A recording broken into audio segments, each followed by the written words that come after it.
I lied. All these years. What? The real killer was never a suspect. For 27 years, the murder of Eloria Vance sat frozen in time, cold, unmoving, unsolved. Eloria was found in the winter of 1997, lifeless in her suburban home on Alderwick Lane. No forced entry, no fingerprints that mattered, no murder weapon ever recovered. Just a single thread that investigators clung to like a lifeline, her husband's former business partner. That man, Marcelon Reese, was charged, tried, and ultimately acquitted. The jury wasn't convinced. The public never forgot. And yet, the case went cold. Until now. Because on a gray Monday morning inside Courtroom 4B, someone no one was watching stood up. The hearing wasn't even supposed to be dramatic. Judge Althrix Monroe, known for her rigid discipline and expressionless stare, presided over what was meant to be a procedural motion, an appeal review related to evidence mishandling in the original trial. The prosecutor, Darian Holtweck, flipped pages mechanically. The defense attorney, Celeste Branner, whispered strategy to her client. The gallery was sparse. 2 journalists, a retired detective, and Eloria's younger sister, Nivelle Vance, who had stopped believing in justice years ago. And seated quietly in the second row, a woman named Orrin Bale. No one paid her any attention. They never had.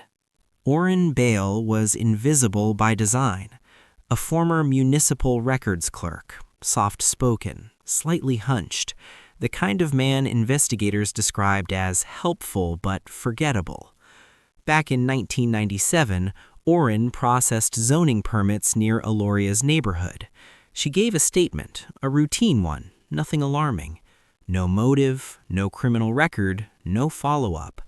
For nearly 3 decades, her name appeared only once in the case file, until she shifted in her seat. Judge Monroe was mid-sentence when it happened. Orrin Bale stood up. The wooden bench scraped loudly against the courtroom floor. Every head turned. Before the bailiff could speak, Orrin's voice cut through the air, steady, calm, unmistakably deliberate. "Your Honor, I need to correct the record." Silence slammed into the room. Judge Monroe's eyes narrowed. The prosecutor froze. Nivelle Vance gripped her coat so tightly her knuckles turned white. And then, Orrin said the sentence that would detonate the case. Marcelon Reese did not kill Eloria Vance. A gasp rippled through the courtroom. Judge Monroe demanded order. Orrin didn't sit.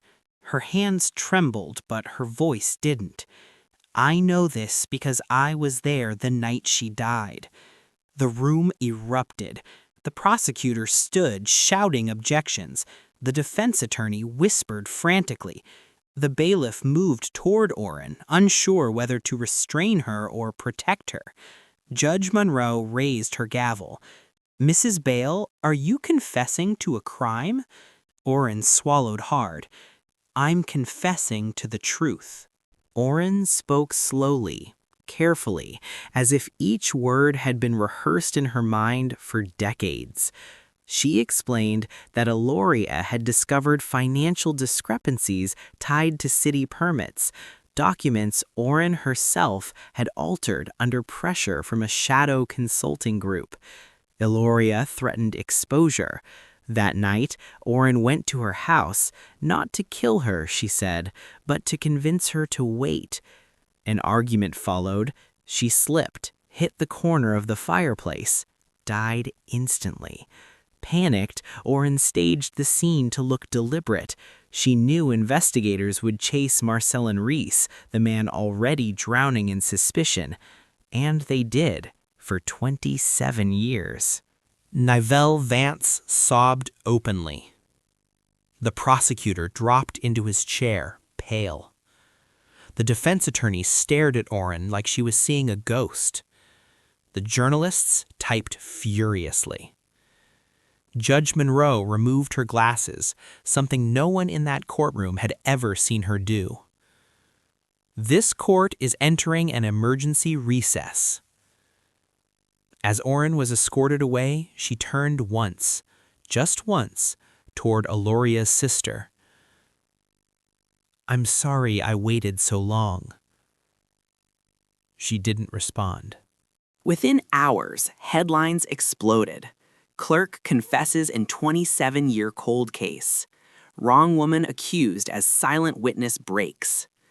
Marcelon Reese, now gray, frail, and living under an assumed name, was officially exonerated.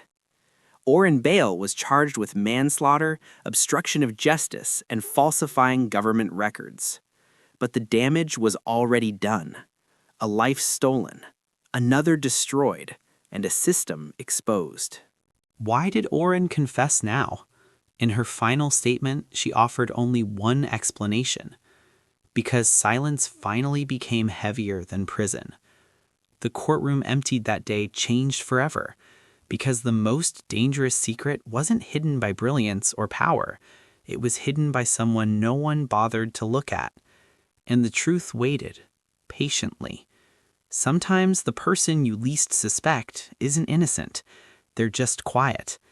If you enjoy this courtroom story, subscribe, like, comment, and share for more episodes.